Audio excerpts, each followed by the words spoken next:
Hello student. JEE mains के इस type के क्वेश्चंस को हम कैसे सॉल्व करते हैं। हमें निकालना था number of solution of the equation.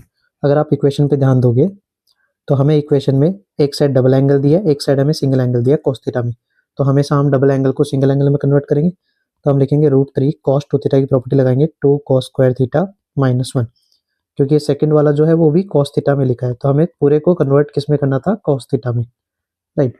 अगर यहाँ पर नोटिस करोगे तो ये हमारा बन जाएगा 2√3 cos square theta -√3 plus 8 times cos theta plus 3√3 is equal to 0।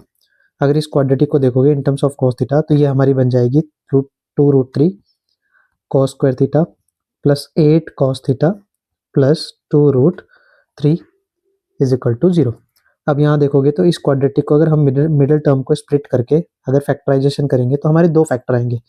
One factor is √3 cos theta plus 1 and second factor जो आएगा हमारा आएगा cos theta plus √3 equal to 0।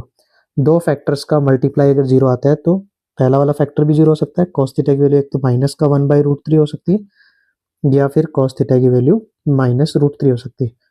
And we know that कि जो cos थीटा का जो range होता है वो हमेशा -1 to 1 होता है, राइट। विच मीन्स ये माइनस का जो √3 है ये हमारा क्या हो जाएगा, रिजेक्ट हो जाएगा। ये हमारा रिजेक्ट हो जाएगा, आउट ऑफ रेंज है। तो यहाँ से देखोगे तो cos थीटा की वैल्यू -1/√3। cos थीटा हमें पता है कहाँ कहाँ नेगेटिव होता है, सेकंड में नेगेटिव होता है, थर्ड में नेगेटिव होता है। तो अगर देखोगे तो एक साइकिल में, अगर एक पूरे साइकिल की बात करोगे तो एक पूरे साइकिल में कितनी बार एंगल आएंगे, दो एंगल्स आएंगे, राइट। उन्होंने पूछा था आपको -3π से 2π, ये वाला एंगल साइकिल दिया है। तो आप इसमें नोटिस करोगे तो 0, आपको पता है यहाँ से 0 से 2π, ऑफकोर्स कितना एक साइकिल हो जाएगा, एक साइकिल हो जाएगा, राइट। -3π से 2π में कितने साइकिल हो जाएंगे, वो 2.5 साइकिल हो जाएंगे। तो अगर वहां देखोगे तो हमें कितने एंगल्स मिलेंगे, थीटा की हमें कितनी मिलेगी, 5 वैल्यूज मिलेंगी, 5 वैल्यूज। एक साइकिल में 2 वैल्यूज मिल रही है।